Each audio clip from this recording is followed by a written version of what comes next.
los mercados. Azul en el barro. Julio, además de teólogo y gallego, eres casi también vallecano, porque llevas aquí mucho tiempo. Eres vecino activo, estás en la asociación de vecinos, en la parroquia, en la escuela de adultos. ¿Desde cuándo exactamente estás por aquí? Pues mira, en el año 73 ya vine a vivir. Nos vinimos tres a vivir aquí, en un piso de este barrio, y aquí estoy desde entonces. Para estos vecinos, ¿qué sería la teología significativa de la que hablaste en tu última lección? Yo creo que sería una teología significativa la que intentara incorporar sus preguntas y sus anhelos y sus dudas y sus vacilaciones y sus interrogantes. Es decir, una pregunta o una teología que tuviese como punto de partida y también como punto de referencia constante las personas a las que se dirige y teniendo muy en cuenta el contexto cultural y socioeconómico y hasta jurídico-político en el que vive. Una teología significativa tiene que ser una teología que entre en diálogo con los interlocutores, y yo diría que incluso en un barrio como este, una teología significativa tiene que ser una teología que se haga desde ese lugar social que proporciona la solidaridad real con la gente más débil, y por consiguiente la solidaridad real con la causa de los más pobres, de los más humillados, de los más excluidos. ¿Pero esto no tiene el riesgo de cambiar la fe cristiana? El núcleo de la fe puede decirse que es incambiable, el núcleo esencial de la fe, ¿verdad? Pero la expresión de esa fe y la vivencia de esa fe tiene que hacerse teniendo muy en cuenta el momento histórico en el que se vive y en el que se reflexiona. Toda reflexión es interpretación, y toda reflexión incluye necesariamente, se sepa o no, incluye los condicionamientos que proporcionan los distintos contextos históricos y culturales y demás. Entonces la teología tiene que hacerse en diálogo, y eso no supone alterar la identidad de la fe, más bien al contrario. Yo creo que la identidad de la fe se perdería si se repitiese tercamente a sí misma en su expresión. Una cosa es pues la fe, el núcleo de la fe, y otra cosa es la expresión y la interpretación que se va haciendo. Por eso hablar de teología perenne parece incluso una imposibilidad, porque se sepa o no, la teología siempre está condicionada por los contextos y por las ideologías y por los sujetos que la hacen. El contexto actual parece insensible al tema religioso. ¿Por qué será, Julio? ¿Es solo porque el lenguaje que utilizamos para hablar de esas cosas es un lenguaje absolutamente obsoleto y desacertado?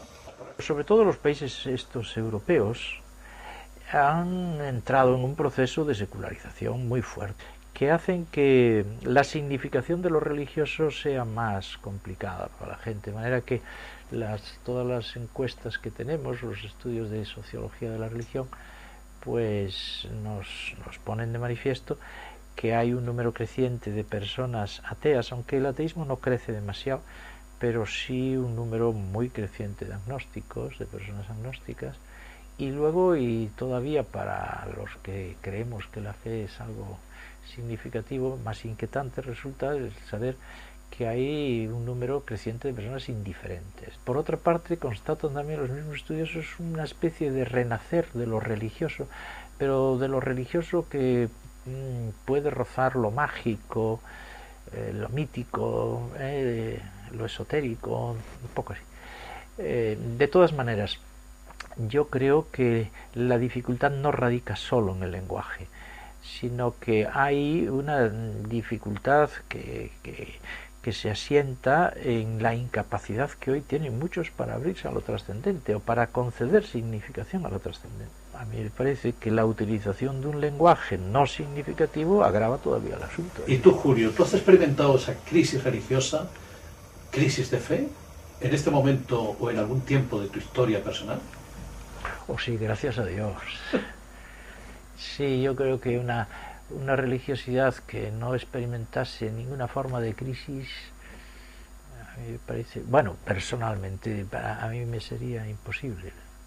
Yo creo que gracias a Dios he experimentado crisis y que afortunadamente, desde mi punto de vista, las he podido resolver o superar, yo diría, en un proceso de purificación de la fe, ¿no? Empecé a preocuparme por el tema cristiano así con una cierta seriedad a los 19 años, antes no.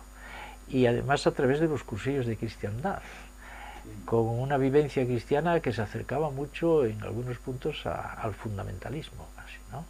Y después, cuando entré en el seminario y empecé a estudiar más o menos en serio la teología, filosofía, pues empecé a entrar en crisis en algunas cosas, y seriamente en crisis, hasta el punto de que yo tuve que abandonar el primer seminario en el que estuve porque la formación que me daban allí me resultaba ya inaceptable, ¿no? Después pasé la crisis de América Latina, que estuve 5 años, que esa fue fuerte, en el sentido de que me hizo ver hasta qué punto era indispensable para vivir seriamente el cristianismo la solidaridad con el mundo de la debilidad y del sufrimiento y con la solidaridad con las víctimas. Lo que pasa es que yo pienso que la creencia, para los que nos seguimos considerando creyentes, se afirma desde la superación de la increencia, pero ahí hay siempre una especie de voz que escuchas y que cuestiona y que te pone en crisis. Lo que pasa es que a mí me parece que es una crisis que es eso, es una invitación a la superación. Yo creo que supone una purificación de la fe, supone darse cuenta de la audacia de la fe, como decía el famoso Runner, ¿no? Y la dosis enorme de confianza que supone la fe, ¿no? La fe, desde luego, no es resultado ni de la demostración racional ni de la evidencia. Pero yo creo que sí que podemos dar razón de nuestra fe, podemos razonablemente justificar nuestra condición de creyentes, pero desde la superación de la duda. Julio, en este proceso de depuración de tu fe, ¿qué cosas han cambiado? Yo creo que el núcleo esencial de la fe, pues lo he mantenido siempre y quisiera, desde luego, sin duda, mantenerlo. Y lo que pasa es que no es nada fácil el delimitar con absoluta claridad, ¿no?, lo que es eso del núcleo esencial de la fe. Hay verdades como que se alejan del núcleo de la fe, que a veces pudieron ser consideradas como verdades muy importantes y que hoy podríamos empezar por cosas que posiblemente hoy ya la inmensa mayoría de la gente las ha superado. Pongamos la existencia del limbo, que se decía en ciertos momentos, y además muy todo aquello de lo que se llamaba la escatología intermedia, las almas separadas y que después estaban aguardando a que después se unieran de nuevo los cuerpos. La forma de entender el encuentro con el resucitado, que se entendía como si fuera susceptible de verificación empírica el encuentro con Jesús. Cuestiones de moral, tantas cuestiones de moral, ¿no? Es decir, lo que cambia entonces es la interpretación de la fe. Y cambia la interpretación de la fe porque no puede menos de cambiar. Cosas que hoy sabemos no se sabían hace 200 años. Todo, por ejemplo, toda la cuestión relacionada con el tema de la historicidad o no historicidad de los evangelios, el hecho de que no todas las palabras que se atribuyen a Jesús las haya pronunciado el mismo Jesús. Esto hace 300 años pues no se sabía, es decir, que la forma de entender la divinidad de Jesús, tal como se entendía muchas veces, el saber de Jesús, la ciencia de Jesús, se hablaba de que Jesús tenía ciencia de visión, que tenía ciencia innata, que podía ver ya todo lo que iba a suceder en el futuro. Hacíamos de Jesús un sabio atómico, hacíamos de Jesús alguien que conocía todos los idiomas del universo. Bueno, esto hoy no lo podemos ya decir, ¿verdad? ¿Y qué pasa? ¿Que hemos alterado el núcleo de la fe? Yo sinceramente creo que de ninguna manera, sino que lo que hemos es reinterpretado constantemente desde los nuevos saberes, desde los nuevos contextos, desde las nuevas circunstancias, y esto es inevitablemente así. El núcleo de la fe del que acabas de hablar viene fundamentalmente recogido en el credo. Pero en el credo hablamos de creer en Dios, creer en el Espíritu, creer en el Hijo y creer en la Iglesia. ¿Se puede creer de la misma manera en la Iglesia que en Dios? No. Que muchos creen que ahí la traducción correcta no sería tanto creo en la Iglesia, sino creo a la Iglesia. Y creer a la Iglesia en tanto que la Iglesia es, diríamos, la que transmite la tradición apostólica. No se trata de creer sin más todas las cosas que en un momento dado sectores de la Iglesia puedan decir. Creer es creer en Jesús de Nazaret, en el Dios que se nos ha revelado en Jesús, en el Espíritu que ha conducido a Jesús en su caminar como Hijo de Dios, al servicio del reinado de Dios. Ahí está el centro de la fe, ¿verdad? Y después, pues, en fin, hay otras verdades de fe, claro que las hay, ¿no? Pero ya en cuanto el concilio utilizó la terminología escala de verdades, en cuanto te vas alejando más del núcleo, entonces ya no está tan claro si eso es verdad de fe o si eso es interpretación creyente que en un momento dado pues fue legítima y además incluso a lo mejor conveniente, ¿verdad? Pero que ahora ya no lo es tanto. Por ejemplo, el dogma de la divinidad de Jesús. Bueno, pues lo hemos hecho con unas categorías, los primeros concilios aquellos ecuménicos de los siglos IV y de los siglos V, con unas categorías que eran categorías helénicas, que eran categorías muy válidas en aquel momento. Algunas de esas categorías hoy tienen un contenido significativo distinto. Entonces tenemos que expresar esa verdad de fe, de la condición divina de Jesús, pero tal vez utilizando otras categorías muy distintas. Porque no hay que confundir la fe con la interpretación de la fe. Con la teología es siempre expresión de un intento de interpretar la fe. Y por eso, claro, hablar de teología perenne sería negar la historia. ¿Y esta reflexión teológica, renovada y renovadora, dónde se inspira? ¿En qué fuentes? Bueno, las fuentes clásicas siguen estando ahí, ¿verdad? Es decir, que la revelación bíblica, eso es una referencia vinculante indispensable, por supuesto. Y lo mismo el intento de captar la tradición apostólica a través de los siglos y el aceptar, por ejemplo, la interpretación creyente que los primeros testigos hicieron en los relatos evangélicos y en los restantes textos del Nuevo Testamento. Eso, a mi entender, forma parte de la fe y son fuentes de fe que están ahí, ¿no? Ahora, yo creo que la teología, además de eso, además de ser siempre, de partir siempre de esa fe, lo que tiene es esto que decíamos, hacerse en diálogo con la realidad. Lo que tiene es que incorporar la realidad.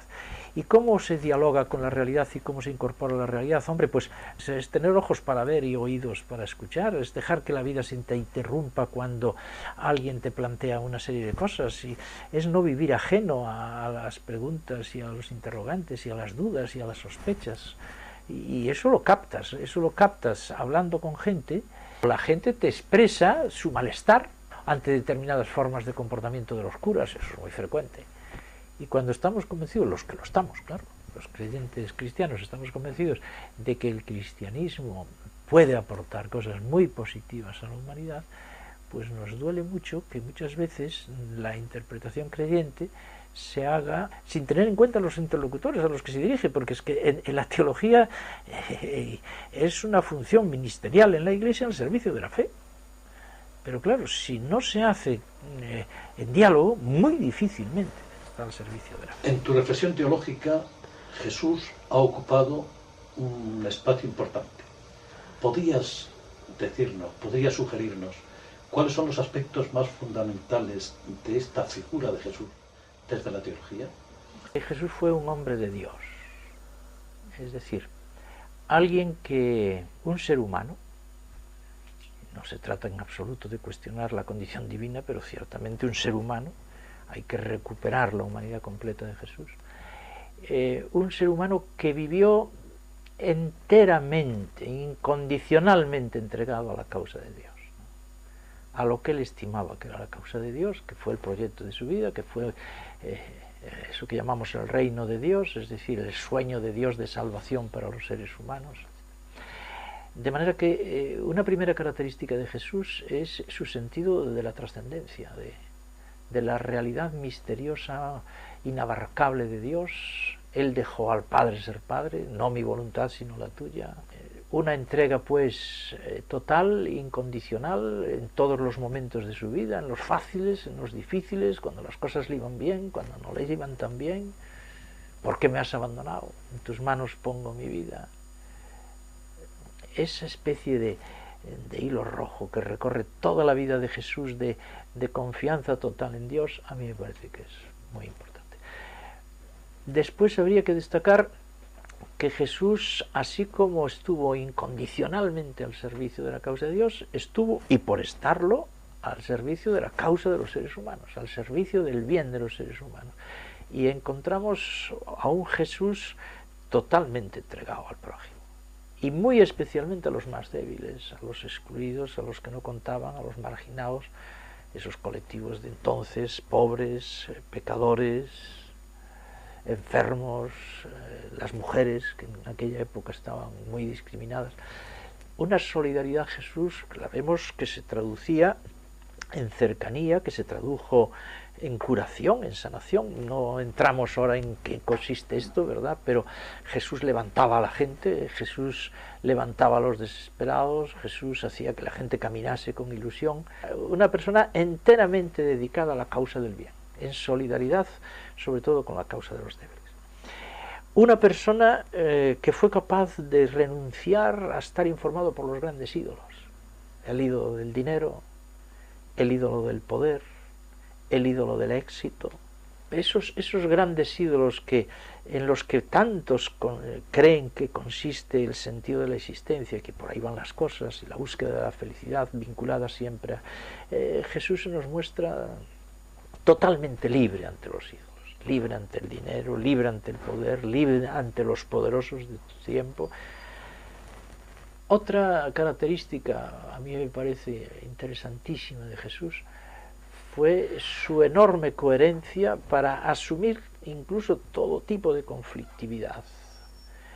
De manera que Jesús, que se dio cuenta pronto de que su mensaje y su vida generaba desacuerdos y generaba conflictividad y generaba descalificaciones, sin embargo, era tal su fuerza de convicción que pudo mantener la fidelidad, incluso naturalmente ante la muerte. Otra característica de Jesús, que fue libre de los miedos, de los grandes miedos que a veces nos acosan y que nos impiden ser auténticos y ser fieles.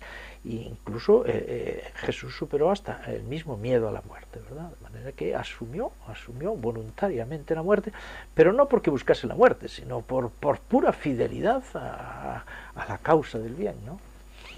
Entonces tenemos una figura que yo creo que es extraordinaria en cuanto a su enorme sensibilidad para captar las necesidades de la gente, para vivir solidariamente sobre todo con los más pequeños, con los más débiles, la enorme sensibilidad para preocuparse por las grandes cuestiones relacionadas con la justicia, con la dignidad del ser humano, en definitiva la causa del bien. Pasó por el mundo haciendo el bien.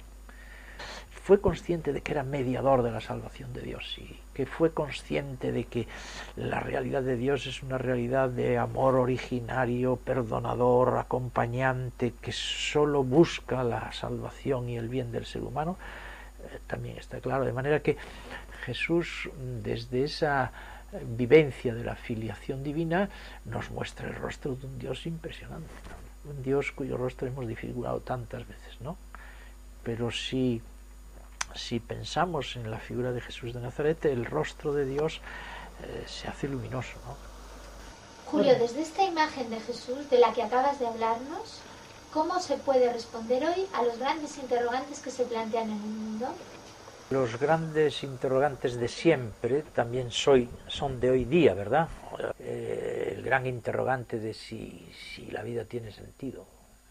El tema del sentido y del destino. Yo eso creo que son interrogantes que el ser humano se ha planteado siempre. La búsqueda de la felicidad, que parece que anida en nosotros, tiene alguna posibilidad de ser realizada. Nuestras más profundas aspiraciones podemos aspirar a que puedan ser realizadas. Bueno, esas preguntas son preguntas de siempre. y por consiguiente también la pregunta ante qué significa la muerte y si la muerte es finalmente el término de todos. Es verdad que aquello que decía Pascal de que el hombre tiene la posibilidad de divertirse, banalizar un poco. Yo sigo creyendo que el hombre actual, por lo menos en algunos momentos de su vida, estas grandes cuestiones afloran. Luego, las grandes cuestiones de hoy que están relacionadas con el sentido de la historia, es decir, que la posibilidad de la esperanza, es razonable seguir esperando, que es razonable pensar que podemos construir un mundo mejor, podemos aspirar razonablemente a que los grandes valores éticos tengan realización. Podemos soñar razonablemente con un mundo más justo. Se puede razonablemente vivir esperanzados. Se puede razonablemente pensar en la posibilidad de la felicidad. ¿Y tú qué dices, Julio? ¿Qué podemos razonablemente esperar? Si mirando las cosas, digamos, tejas abajo, ¿verdad? Pues tal vez se podría decir, bueno, hay razones para la desesperanza y hay razones para la esperanza, ¿no? ¿Quién se atreve aquí a decir que la historia no puede cambiar en un sentido positivo? Todas esas filosofías deterministas de la historia, tanto las más dogmáticas marxistas que hacían que se pudiese o pretendían demostrar científicamente que la historia irremediablemente iba hacia el triunfo definitivo de la justicia sobre la injusticia, la construcción de un paraíso, bueno, hoy resulta muy difícil de aceptar esto. Pero ¿y por qué? ¿Y por qué resulta más fácil aceptar que ha llegado el fin de la historia y que esto no tiene solución posible y que aquí ya no hay manera de avanzar? No, mire usted, yo creo las razones que pueden mantenerse, que pueden invocarse para mantener la posibilidad de que la historia está abierta hacia una posibilidad de realización más justa, al menos son tan fuertes y tan serias y tan dignas de ser aceptadas como las que dicen lo contrario. ¿Y tu fe cristiana qué te dice? La auténtica fe nos abre a un horizonte insospechado e indeducible de esperanza. Si hay algo que está muy claro es que las promesas de Dios son promesas de realización definitiva de la plenitud ansiada, deseada, de la búsqueda de felicidad soñada, etcétera, etcétera. Entonces, visto desde la perspectiva cristiana, la esperanza, pues, claro que puede ser abrazada. ¿Por qué? Porque no contamos solo con nuestras posibilidades, contamos con la garantía de la promesa de Dios, ¿no? En este sentido, todo lo que se haga en la línea de caminar hacia adelante va a converger, ¿no? con esa plenitud insospechada e indeducible que nos ha sido prometida. Entonces, desde la perspectiva cristiana, mantener la esperanza es fundamental. Pero además yo añadiría una cosa. Cuando uno vive informado por la esperanza, como diría San Pablo, cuando estamos convencidos de la posibilidad de que podemos ser personas nuevas y de que podemos generar novedad, entonces nos sentimos mejores. Es decir, la esperanza hace aflorar en nosotros lo mejor y la esperanza pone en juego lo mejor de nosotros mismos. Nuestras mejores posibilidades de trabajo en la historia, nuestras mejores posibilidades de hacer algo que valga la pena en la historia, están activadas, fundamentadas y motivadas por la esperanza. La falta de esperanza determina huelga de brazos caídos. La esperanza nos activa. Por otra parte, no es una esperanza ingenua, no es la esperanza del que cree que las cosas se van a solucionar mágicamente. No. Es incluso la esperanza que sabe confrontarse con el fracaso y que incluso afronta la posibilidad del fracaso. Porque yo creo que aunque supiéramos que vamos a fracasar, valdría la pena vivir con esperanza. Que vamos a fracasar históricamente, ¿verdad? Uno de los grandes aportes que el cristianismo puede hacer a la humanidad hoy es, por un lado, la memoria, y la memoria sobre todo de los vencidos y la memoria del sufrimiento. Y por otro lado es la esperanza, y la esperanza conectada con la memoria del sufrimiento. Pero esta preocupación por el sufrimiento, esa memoria de las víctimas, ¿Tú crees que está realmente presente hoy en la Iglesia? ¿Está viva en la Iglesia esa preocupación hoy? Pues a mí me parece que esa es una de las causas tal vez más decisivas de eso que llamamos la crisis de significación de la Iglesia, ¿verdad? La gente percibe que no hay esa sensibilidad ante el sufrimiento humano, ante los grandes problemas de la humanidad que causan tanto sufrimiento y tanta injusticia. Esto tú lo sitúas en la Iglesia oficial y te refieres con ello, supongo, a las altas instancias de la Iglesia, pero todavía hay que añadir que hay un buen sector de creyentes que manifiestan también una insensibilidad parecida. Y a mí me parece que esto es causa de un enorme escándalo, porque yo creo que los grandes signos de la presencia de nuestro Dios en la historia son los signos que suponen superación de la injusticia y del sufrimiento humano, ¿no? Y hoy son cosas tan clamorosas. El no escuchar este clamor a mí me parece que es un signo de inhumanidad tremendo. Entonces, ¿cómo la Iglesia puede ser significativa de un mensaje de buena salvación que nos trajo Jesús?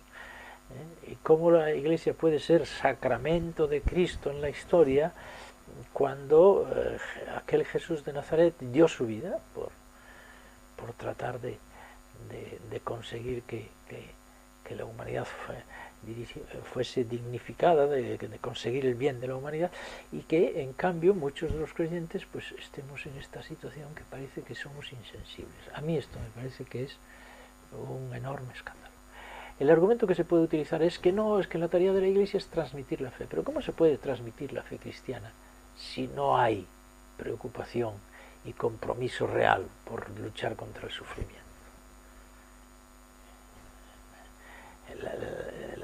Se transmitirán otras cosas, pero transmitir la fe supone como elemento fundamental un testimonio, entre otros casos, un testimonio de lucha contra la injusticia y contra el sufrimiento. Estás hablando de los grandes signos de la presencia de Dios en el mundo, y no se te oculta que hay muchos que hablan de Dios como si tuvieran a Dios enlatado en la nevera o guardado en el almacén. Podemos ver a Dios hoy. ¿Dónde está Dios? A mí me gusta contestar primero dónde no está Dios hoy, ¿no? Y yo creo que lo que hay que decir es que Dios no está interviniendo en la historia sustituyendo al ser humano. El Deus ex machina, el Dios milagrero, el Dios solución.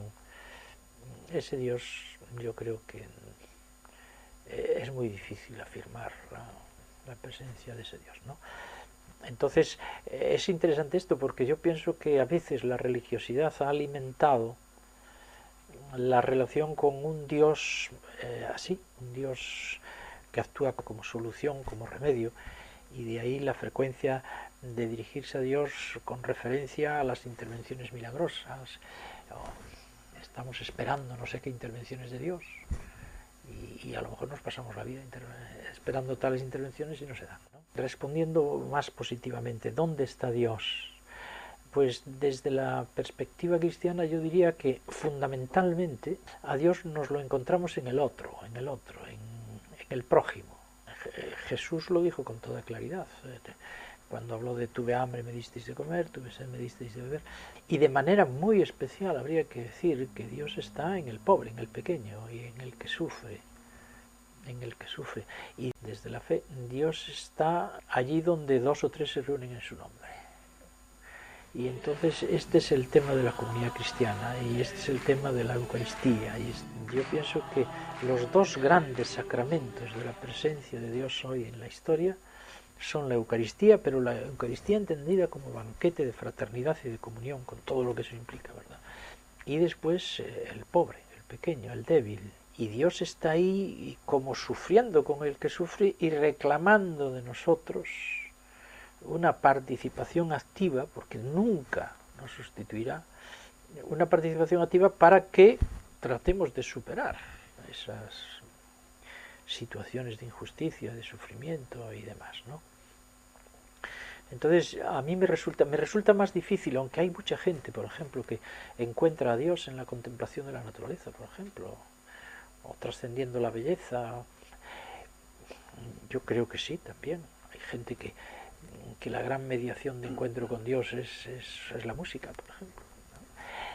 Yo en cambio me inclino más a esto otro, ¿no? A las relaciones interpersonales y el tema del que sufre, del sufrimiento. Una de las cosas que dejó clara Jesús es que Dios está contra el mal. Y ahí, en esa lucha, yo pienso que es donde, vamos, en el clamor que nos lleva a esa lucha es donde encontramos a Dios. Dios está clamando, de tal manera que la pregunta religiosa se invierte en el cristianismo de alguna manera, porque la pregunta religiosa es ¿qué hace Dios que no remedia estas cosas? Y la pregunta cristiana es ¿y qué haces tú de tu hermano? ¿Qué haces tú que no asumes el plan de Dios en la historia, sabiendo que tu Dios no te sustituye, que no